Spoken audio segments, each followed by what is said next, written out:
Recently हम लोगों को ये सुप्रीम कोर्ट की तरफ से एक रिसेंट जजमेंट आई है।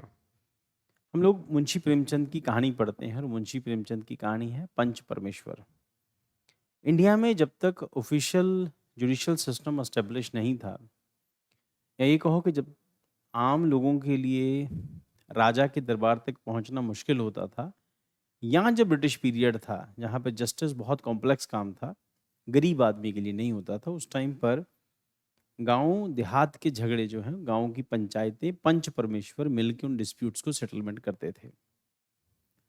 रिसेंट डेज़ में क्योंकि लोगों के पास अदालतों तक पहुँचना आसान हो गया, कोर्ट्स तक पहुँचना आसान हो गया, तो अब क्या हुआ कि कोर्ट्स में नंबर ऑफ केसेस, छोटे-छोटे केसेस जो हैं, वो नालियों के झगड़े, ना वो साइकिल के गिर जाने के झगड़े, साइकिल चोरी के केसेस जो हैं, और खैर चोरी तो एक अलग एस्पेक्ट है। छोटे-मोटे जो झगड़े हैं, उनका नंबर इतना ज़्यादा है, जो मतलब इतना ज़्यादा बढ़ गया है कि वो उसको ख़त्म होने में 50 साल और लग जाएँगे अगर कोर्ट उनको सॉल्व करने बैठेगा। अब रिसेंट जजमेंट में सुप्रीम कोर्ट ने एक नया कॉन्सेप्ट दिया है, या कॉन्सेप्ट पहले से है, सुप्रीम कोर्ट ने उसको उस आइडिया को थोड़ा कंक्रीट किया है, that is alternative dispute resolution system, ADR system. Government of India has intensified its effort to promote alternative dispute resolution system such as mediation, arbitration, and lok adalats to tackle the country's mounting judicial backlog and ensure faster, affordable, and accessible justice.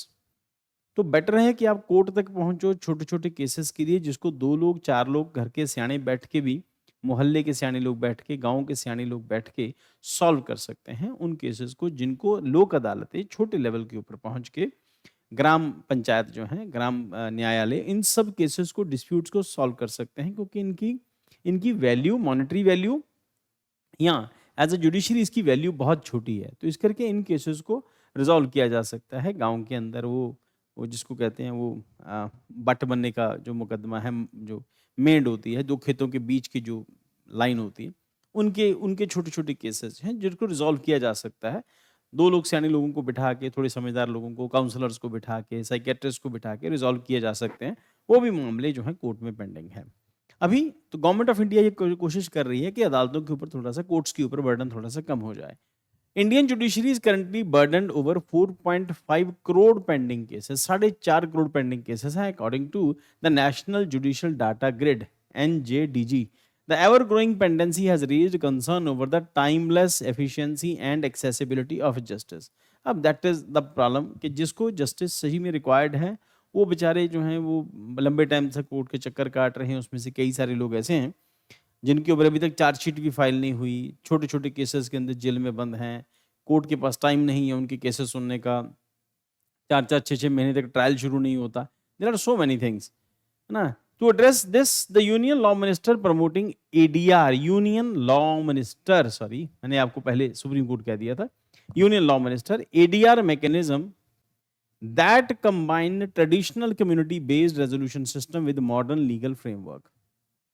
हम लोग ये भी सबको पता है, हम लोग discuss करते हैं कि कोर्ट्स में पहुंचने वाले केसेस नॉर्थ इंडिया के ज़्यादा हैं, साउथ इंडिया के केसेस सुप्रीम कोर्ट तक कम पहुंचते हैं।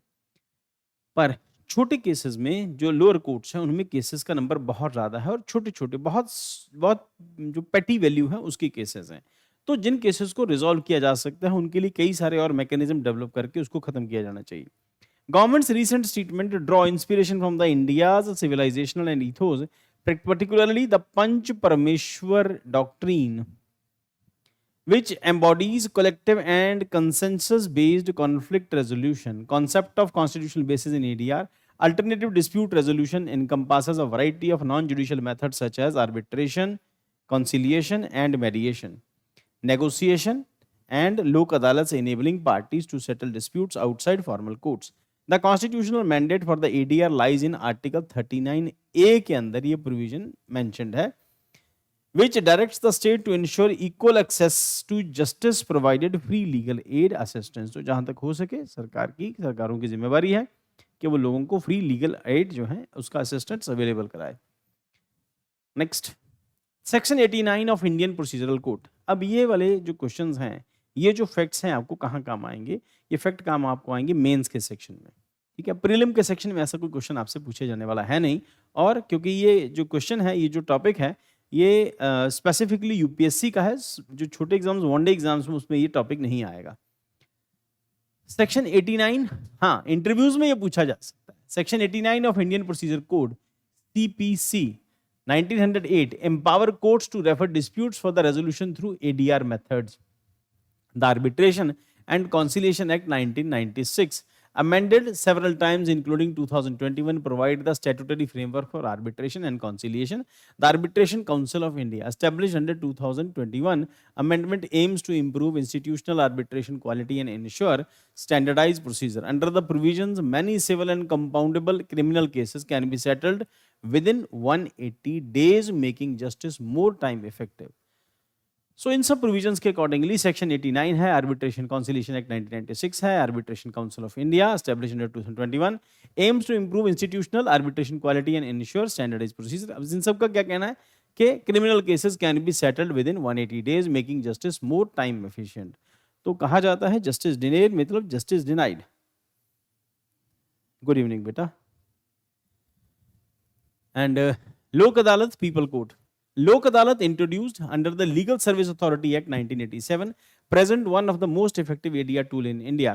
They offer free, informal and speedy justice, specially benefited weaker economic groups. The first Lok Adalat was organized in Gujarat 1989. Judiciary के point of view से pre और मेंस के लिए, mains और इंटरव्यू के लिए इंपॉर्टेंट है। तो फर्स्ट लोक अदालत कहाँ बनी थी? 1989 में। Since then the various forms have evolved. Permanent लोक अदालत एंड नेशनल लोक अदालत और उसके बाद ई लोक अदालत। Award passed by Lok Adalat and final and binding with no provisions for appeal, though aggrieved parties may still approach regular court for redress. These forms significantly reduce case inflow to regular courts, helping the ease of judicial pressure and promote settlement-oriented justice. Mediation, the bridge between law and society. Former Chief Justice of India, D.Y. Chandrachud, has described mediation in the vehicle of the social transformation, not just for legal tool. Mediation promotes dialogue, empathy and mutual respect, helping individual and community. तो maintaining ये सब कुछ अलग से mediation है। तो कई सारी चीजें हैं जहां पर मीडिएशन से इश्यूज को रिजॉल्व किया जा सकता है। जहां पर पॉसिबल हो सके, जितना जल्दी हो सके जस्टिस मिलना चाहिए, प्लस जहां हो सके वहां मीडिएशन से अलग अलग इंस्ट्रूमेंट्स को यूज करके मीडिएशन के थ्रू इश्यूज को रिजॉल्व कर सकते हैं। एंड उसके लिए प्रोविजन हमने डिस्कस किया, गुजरात में 1989 में बनती है। लोक अदालत का प्रोविजन है, ई लोक अदालत का प्रोविजन है। लोक अदालत हो गई, नेशनल लोक अदालत हो गई। Award passed by Lok Adalat and final and finding binding, no provision for the appeal. अब यहाँ पे हम लोगों ने इस न्यूज को पहले भी हम डिस्कस कर चुके हैं। लोक अदालत ने कितने सारे डिस्प्यूट्स रिजॉल्व किए हैं। अब लोक अदालत की जो जजमेंट आ जाती है उसके बाद अब अपील नहीं कर सकती, उसकी खासियत होती है क्योंकि मामले जो इतने बड़े होते नहीं। So through aggrieved party still approach regular courts for the redress। इसी करके जो पार्टीज हैं वो कोशिश करती हैं कि रेगुलर कोर्ट्स में पहुंचा जाए, तो केसेस पाइल अप होते जाएंगे। चंद्रचूड़ साहब ने जो mediation as the vehicle for the social transformation, उन्होंने D.Y. चंद्रचूड़ साहब ने अपनी स्टेटमेंट में कहा था, फॉर्मर जस्टिस चंद्रचूड़ साहब जो रिटायर हो चुके हैं। देन उसके बाद मेडिएशन एक्ट 2023, ये भी एक प्रोविजन है। अब ये सारे फैक्ट अगर आप किसी परफेक्ट आंसर, किसी परफेक्ट क्वेश्चन में लिखते हैं जुडिशरी से रिलेटेड है, तो ऑब्वियसली आपके आंसर में वेटेज ज्यादा रहेगा। 1 या 2 नंबर आपको एक्स्ट्रा चाहिए होते हैं यूपीएससी के एग्जाम्स में, मेंस के सेक्शन में 1 या 2 नंबर एक्स्ट्रा मिले तो आपको सिलेक्शन मिल जाता है। हर क्वेश्चन के अंदर 1-2 नंबर एक्स्ट्रा मिले तो। So this helps in reducing pendency. अगर ऐसा हो जाता है, मेडिएशन एक्ट 2023 अगर ऐसा होता है, रिड्यूसिंग पेंडेंसी कम होगी, फॉस्टरिंग कम्युनिटी हार्मनी बढ़ेगी and integration traditional dispute resolution value modern legal practices. तो इंडिया के अंदर, दुनिया के हर कंट्री के अंदर उसका एक अलग सिस्टम, एक अलग कल्चर होता है। अगर हमारे कल्चर में ये चीज़ें हो गई, शुरू हो जाती हैं, या मेडिएशन से चीज़ें को रिजॉल्व कर दिया जाता है, तो ये बहुत अच्छा होगा। कोर्ट्स के अंदर, सुप्रीम कोर्ट, लोअर कोर्ट्स के अंदर नंबर ऑफ केसेस जो है वो कम हो जाएंगे। 4.5 करोड़ केसेस हैं, तो कितने केसेस रोज सॉल्व करेंगे तब जाकर 4.5 करोड़ केसेस पेंडेंसी रिजॉल्व होएगी। According to the Indian judicial report 2024, India's judicial pendency has crossed 5 crore cases, posing a serious challenge for the justice system. District courts accounts for the majority of the pending cases with over 20% judicial vacancies. 20% सीटें अदालतों में, courts में खाली पड़ी हैं। Reason उसके पीछे state जो स्टेट होती है उनकी रिस्पॉन्सिबिलिटी होती है स्टेट पीसीएस जुडिशरी के एग्जाम कंडक्ट कराना, पर वहाँ पे रेगुलर एग्जाम्स कंडक्ट नहीं होते, और जहाँ पर होते भी हैं वहाँ पर बहुत सारे अपने इश्यूज हैं, स्टेट के अपने इश्यूज रहते हैं, क्योंकि ये फंड जो है उनकी सिर्फ सैलरी है स्टेट के कंसोलिडेटेड फंड ऑफ स्टेट से जाती है, इस करके वहाँ पर इशू रहता है लोअर कोर्ट्स के अंदर। Then high courts face around 33% vacancy rates. अब यहाँ पर 33% वैकेंसी सीट्स की खाली है, वैकेंसी है सीटों की, particularly in states like UP, Bihar, and Andhra Pradesh. Judges in some states handle workload of 4,000 plus cases each, severely impacting case disposal speed. 4,000 cases एक एक जज अगर हैंडल करेगा, एक एक जज के साथ 4,000 केसेस होंगे, तो उस जज की जजमेंट की क्वालिटी क्या होगी, और जजमेंट में जज के ऊपर आप प्रेशर इमेजिन कर सकते हैं। कुछ जजों से जिनसे मेरी बात होती है, हमारे एक दो स्टूडेंट भी हैं जो जज बने हैं, उन्होंने कहा कि इतना ज़्यादा प्रेशर है हमारे ऊपर कि हम लोग अपने साथ फाइलें जो है घर ले आते हैं और रात को 2-2 बजे तक बैठ के फाइलें देखते हैं, और सुबह फिर 9-10 बजे फिर कोर्ट में पहुंच जाते हैं। इतनी ज़्यादा पेंडेंसी, इतना ज़्यादा प्रेशर है उनके ऊपर भी, हाई कोर्ट का, सुप्रीम कोर्ट का प्रेशर रहता है कि फटाफट जजमेंट दे दो, क्योंकि पेंडिंग तो केसेस चले रहते हैं, आपको सिर्फ हियरिंग नहीं करनी, जजमेंट भी देनी होती है। तो ये एक इशू है। तो हाई कोर्ट की जजेस के पास केसेस ना, large number of cases subordinate courts have been pending for over a decade, making reform through ADR indispensable.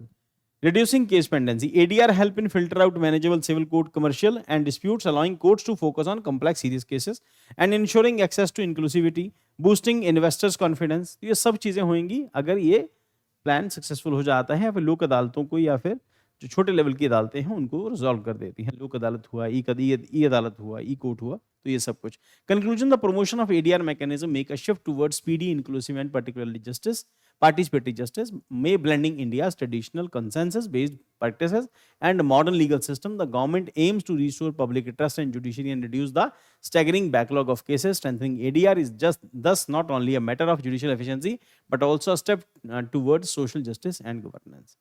तो इससे रिलेटेड जो भी केसेस हैं, ये जो क्वेश्चंस हैं, आप इसको देख लेना एक बार जाके, और ये मेंस का question, alternative dispute resolution mains का क्वेश्चन है, ये भी मेंस के लिए क्वेश्चन है। देन उसके